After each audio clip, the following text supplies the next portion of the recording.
ইমানটো ল'ৰা বাইক কেনেকে চলাই দেখিছেনে নাই? বাইকখন ভালকে ঢুকি পায়নে নাই মোৰতো সন্দেহ আছে। যি কি নহওক 1 জুন 2024 পৰা আহি গ'ল অধিক কঠোৰ নিয়ম। বাপ বেটাৰ বিপদ নিশ্চিত। 18 বছৰৰ তলৰ ল'ৰাক বাহন চলাই থকাৰ সময়ত পুলিচে যদি ধৰে অভিভাৱকৰ কি হ'ব কওকচোন?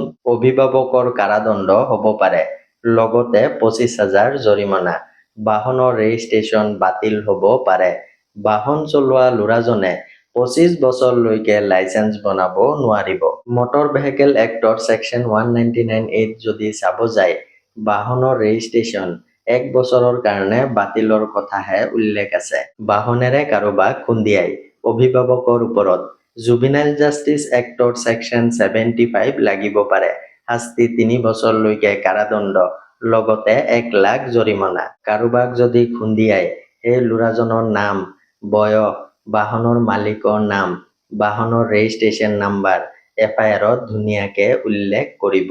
ৰিলটো দৰকাৰী শ্বেয়াৰ কৰিব। ধন্যবাদ।